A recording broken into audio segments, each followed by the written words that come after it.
Bonjour, donc voici encore une nouvelle vidéo et cette fois j'ai voulu parler d'un sujet sur lequel j'ai eu une certaine expérience et donc que j'aimerais partager avec les personnes qui désiraient avoir la même expérience. Donc en fait je suis partie plusieurs fois en Inde et notamment une fois pendant 3 mois toute seule. Donc à la base je devais pas partir toute seule, je devais partir avec mon petit ami, mais puisqu'on s'est séparés juste avant, j'ai dit je n'annule pas, je pars seule. Alors qu'avant, j'aurais même eu peur de partir en Écosse pour 3 jours. Et là, j'ai dit, boum, j'y vais. Donc j'ai appris pas mal de choses et c'est ça que je vais partager avec vous. Déjà, je souhaite dire d'entrée que j'adore l'Inde, c'est mon pays préféré, j'adore la culture, j'adore les Indiens, j'adore les Indiennes. Donc aucune chose que je vais dire, ça va être une critique envers eux. C'est juste des différences de culture qu'il est important de connaître. Et pareil par rapport aux femmes, si je vais dire de se comporter comme ça, aux femmes touristes, c'est pas du tout pour vous dire de faire ci ou ça et de cacher qui vous êtes.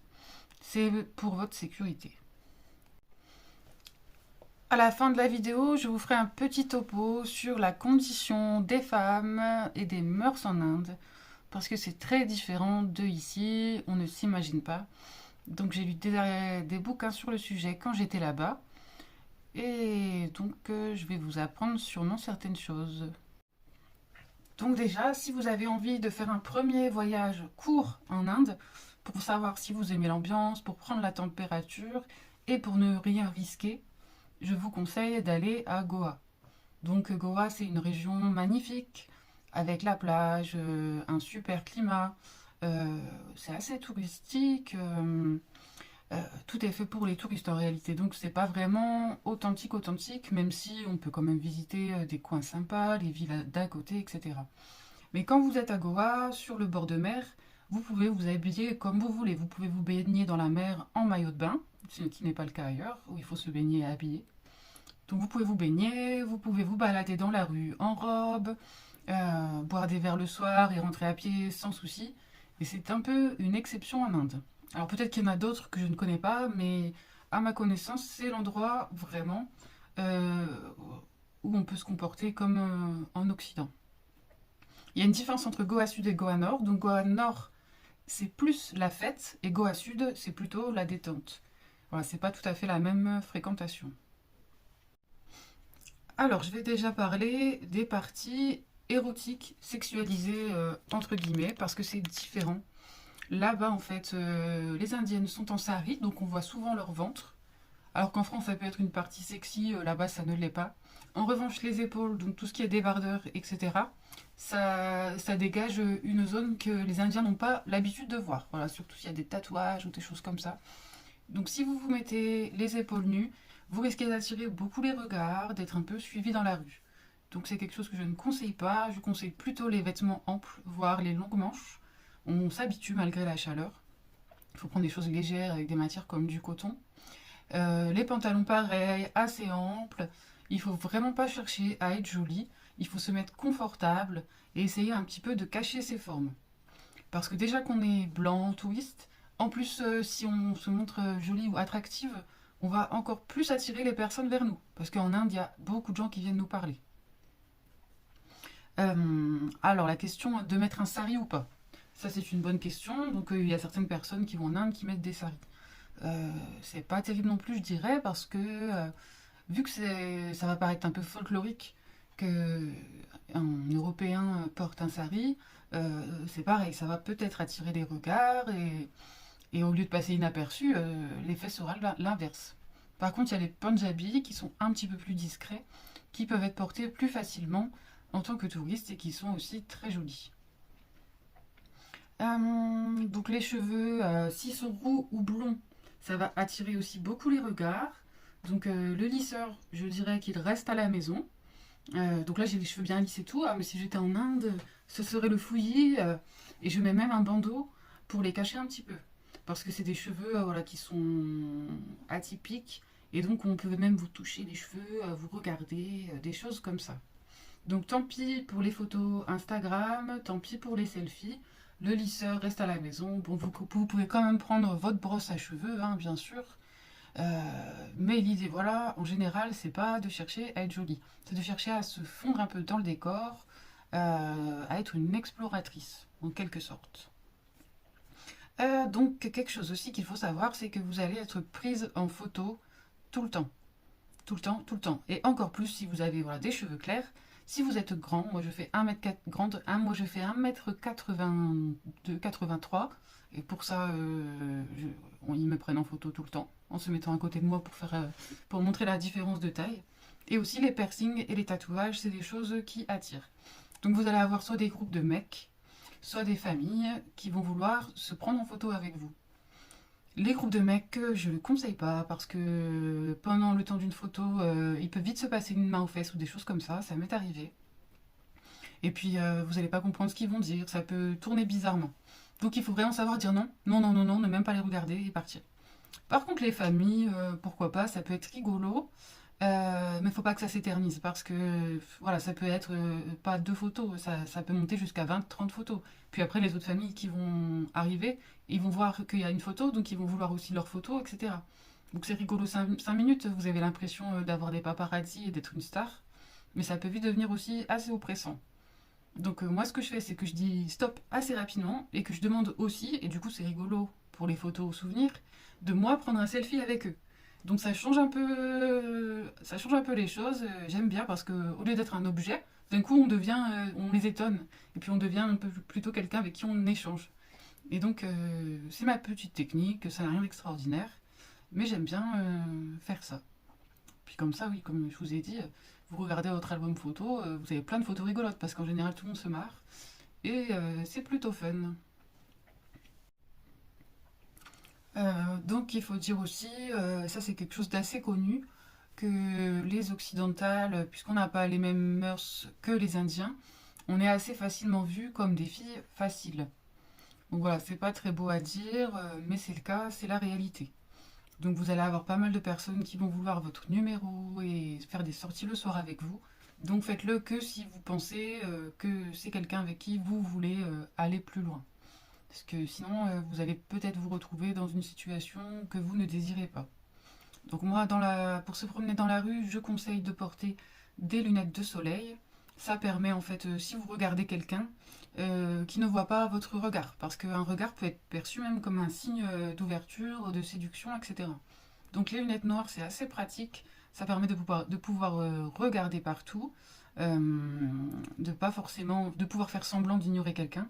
Puis en plus, quand la plupart du temps là-bas il fait assez beau, il y a du soleil, voilà, les lunettes, c'est parfait. Ensuite, je vous conseille d'éviter les attroupements.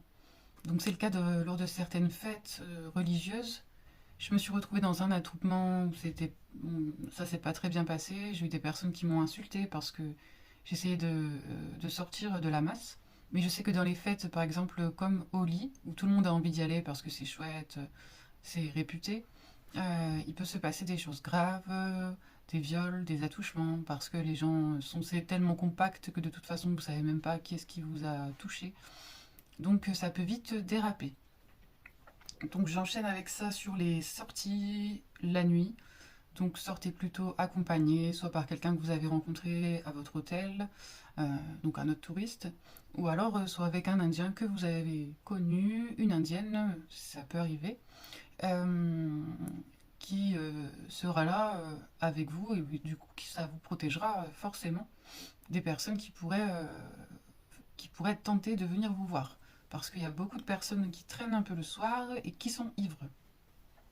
Sur ça, j'enchaîne avec les gares, parce que pour moi, c'est l'endroit le plus dangereux. Et j'ai déjà été agressée par un homme ivre dans une gare. C'est le monsieur qui venait de me vendre un thé qui est venu pour me défendre, et heureusement qu'il était là. Donc dans les gares, ma stratégie, la petite chose que je peux conseiller, puisque souvent on y va quand il fait nuit pour prendre les trains de nuit, c'est de rester en mouvement en fait, de ne pas s'éterniser au même endroit, de bouger, comme ça évite un peu aux gens de se coller. Quand vous êtes dans le train, il y a aussi des petites techniques à avoir. Euh, Déjà, c'est pas cher pour nous. Prendre plutôt la deuxième classe, pas forcément la première classe. La deuxième classe, c'est très accessible. Et donc, vous serez plus aussi avec des familles ou des gens indiens voilà, un petit peu aisé. Il n'y aura pas beaucoup de mecs louches. Et moi, ce que je fais au début, c'est toujours faire connaissance avec mes voisins de couchette. Donc, je discute un peu avec eux, etc. Donc, ça crée c'est sympa, ça crée une petite complicité. Et puis après, s'il se passe quelque chose ou quoi, vous pourrez faire appel à eux, même pour demander à quel moment sortir, parce que c'est assez compliqué de savoir quand est-ce qu'on sort. Et puis pour vos bagages, c'est complexe aussi parce qu'on ne peut pas trop les garder sur sa couchette si on a un gros sac. On peut les mettre en bas et demander aux personnes avec qui on a discuté qu'ils les surveillent. Bon, moi, je les laissais toujours dépasser un petit peu pour pouvoir regarder fréquemment s'ils étaient toujours là. Et puis, on dort bien, mais on tend toujours l'oreille, quoi. On reste attentif parce que les bagages volés, ça arrive. Ensuite, oui, ce qui est problématique, c'est que les trains, des fois, ils arrivent à 4-5 heures. Donc dehors, il fait nuit. Donc nuit égale danger. Et la plupart des cars, c'est pas mal du tout, ont un petit salon pour attendre le lever du jour. Donc vous donnez quelques roupies au gardien. Et bon, vous avez une petite salle avec un mec à un bureau qui est juste là pour regarder les gens. Vous lui donnez des sous, vous allez vous asseoir, c'est pas très confortable, donc vous dormez un peu sur votre sac comme ça, en attendant que le jour se lève. S'il n'y a pas ces genres de salles, on cherche une famille. Moi, je me rapproche toujours des familles. Je me mets à côté d'eux, ou alors des autres touristes. Et puis, j'attends le matin dans la gare. Donc, pour les bus de nuit, c'est beaucoup plus compliqué. Parce qu'ils vont vous lâcher en fait en ville, n'importe où, dans des énormes rues par exemple, et il va être 4-5 heures du matin. Et à ce moment-là, plein de chauffeurs de tuk-tuk, de rickshaw comme on dit en Inde, vont vous sauter dessus. Donc je conseille en fait de ne pas prendre du tout ceux qui vous sautent dessus, mais d'aller voir le petit timide qui est le plus au fond et de lui dire toi tu m'emmènes. Oui, enfin toi tu m'emmènes, mais poliment bien sûr. Après moi je ne suis pas du tout pour l'ubérisation de la société, mais l'application Uber peut être quand même assez sécurisante et facile à utiliser là-bas parce que vous pouvez payer les chauffeurs en liquide. Donc j'avoue que je l'ai pas mal utilisé, question de sécurité, euh, parce que les chauffeurs de rickshaw et de taxi ça va, mais de rickshaw j'ai déjà eu des problèmes 2 fois où ça s'est pas très bien passé. Ils ont voulu me demander plus d'argent, se sont même montrés un peu menaçants.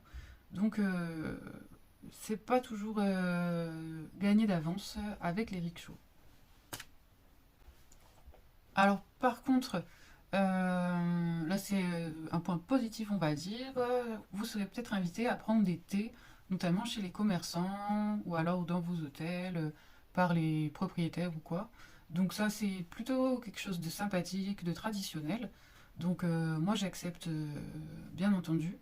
Mais par contre, s'ils commencent par exemple sur un marché à fermer le rideau pour se retrouver tout seul avec vous, là ça craint.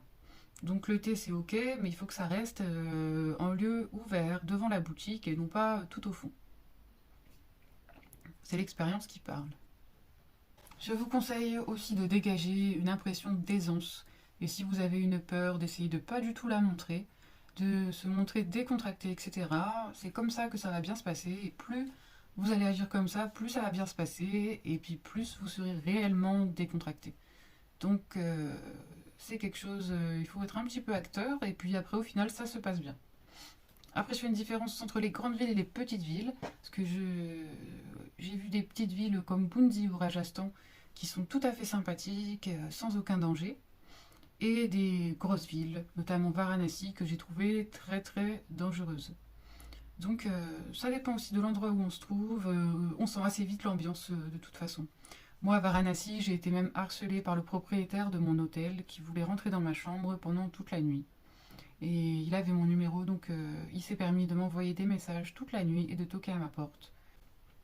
Donc j'ai fait semblant de dormir, mais en fait, bien sûr, je ne dormais pas du tout. Donc Varanasi, c'est un incontournable, on a envie de le voir, mais c'est vraiment un endroit où j'ai été personnellement tout le temps embêtée. Pas possible de se promener sur les Ghats 5 minutes sans être interpellé, pas possible de s'asseoir sans avoir des hommes qui viennent s'asseoir à côté. Même en se promenant ailleurs dans la ville, j'ai aimanté plein de personnes qui m'ont demandé mon numéro, qui m'ont collé. Je sais pas pourquoi cette ville, ça s'est vraiment pas très bien passé. Donc voilà, je crois que j'ai fini avec mes conseils. Mais même si tout ça c'est négatif, j'ai adoré mon voyage. Je pourrais aussi faire une vidéo sur les trucs que j'ai adorés, pourquoi pas. Si c'était à refaire, je le referais 1000 fois. D'ailleurs, j'ai prévu d'y retourner, j'ai déjà mon ticket d'avion. De toute façon, je pense que si on va en Inde toute seule, c'est qu'on est un peu aventurière, donc on n'a pas peur du danger, voire c'est assez amusant de contourner les dangers. Donc il faut s'attendre à tout ce que je viens de dire. J'espère ne pas me tromper, ne pas être médisante. S'il y a des gens qui ont des commentaires, n'hésitez pas à les poster. J'y répondrai. Si vous avez des choses à redire, si vous n'êtes pas d'accord avec des choses ou que vous voulez préciser, mettez des commentaires. Donc comme prévu, je vais parler un petit peu de la condition de la femme en Inde. Donc là-bas, les hommes et les femmes vivent de façon assez séparée. Vous allez voir beaucoup d'hommes dans la rue, des groupes d'hommes. Les hommes sont assez tactiles entre eux, ils se tiennent la main, ils se tiennent par l'épaule. Et les femmes sont assez peu présentes dans la rue, elles sont plutôt en groupe, mais dans les maisons. Donc il y a un grand fossé en fait entre les hommes et les femmes là-bas. Les Indiens adorent leur mère, puisque souvent c'est la seule femme qu'ils ont connue. Et puis après, les relations amoureuses, comme nous on a à partir de l'adolescence, chez eux ça n'existe pas, ou alors ça existe mais c'est très caché, c'est interdit. En fait, ce qui existe là-bas, encore maintenant, la norme, c'est le mariage arrangé. Donc le mariage arrangé, c'est les parents euh, de la fille et de l'homme qui vont faire une recherche et qui vont se trouver et ils vont dire, ben voilà, j'aimerais que mon enfant se marie avec le vôtre, est-ce que vous êtes d'accord? Voilà. Et en fait, tout le monde se conforme à cette règle-là, et il y a une croyance religieuse derrière, c'est que les parents sont les seuls qui vont trouver la personne qui était déjà avec leur enfant dans les précédentes incarnations. Donc tout le monde se plie, presque tout le monde se plie à ça. Et puis ils le prennent, voilà, comme ça, c'est comme ça que ça vient. Donc la tendresse, etc., vous verrez, elle est beaucoup retransposée sur les amis hommes. Il y a beaucoup de tendresse entre eux. Il y en a qui se demandent si c'est pas de l'homosexualité, mais non, c'est de l'amitié, exprimée corporellement quand même. Donc les femmes en ville sont peut-être un peu plus libres, mais à la campagne, elles sont beaucoup à la maison, à faire les tâches ménagères et tout ça. Pour les familles aussi, pendant longtemps, ça a été une galère en fait d'accoucher d'un enfant de sexe féminin, parce que le mariage signifiait de donner la moitié de son patrimoine à la future famille du mari. Et donc pour les pauvres, c'était se démunir de tout. Donc il y a eu beaucoup d'infanticides sur les enfants-filles. Il y a même un proverbe là-bas un peu ancien qui dit que vous soyez mère de 100 fils. Voilà, c'est ce qu'ils souhaitent, avoir des garçons. Et j'ai lu un livre d'ailleurs qui s'appelle Que vous soyez mère de 100 fils, que j'ai trouvé là-bas, et qui parle de tout ça, des drames qu'il y a eu, des belles filles qui ont été tuées, etc., parce qu'elles ne remplissaient pas bien leur rôle de femme. Donc voilà, nous les femmes occidentales, on est vues presque comme des hommes. Le rapport est très très différent. Donc ça c'est quelque chose à savoir. On n'en est pas au même point non plus sur les violences sexuelles. Là-bas c'est assez courant. Il y a eu une affaire grave qui s'est passée dans un bus. Je ne veux pas vous raconter, je vous laisse chercher si ça vous intéresse. Une affaire où la personne a été victime de violences sexuelles puis tuée. Donc il ne faut pas se voiler la face. Bien sûr, on ne réduit pas l'Inde à tout ça. Mais les différences culturelles et le fonctionnement là-bas, forcément, sont en décalage avec nous. Et il faut se préparer, se renseigner et s'adapter. Voilà, donc je vous souhaite un très bon voyage. Et si vous avez des problèmes même en voyage, vous pouvez m'écrire. Et en plus, vu que je suis psychologue, je pourrais vous aider. Bon, après, je ne fais pas de consultations gratuites non plus. Allez, ciao!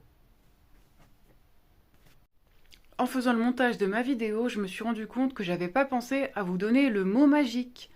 Donc je vous le donne maintenant. Le mot magique c'est cello. Cello, cello, cello. Ça veut dire j'y vais, j'y vais, j'y vais, j'y vais, j'y vais.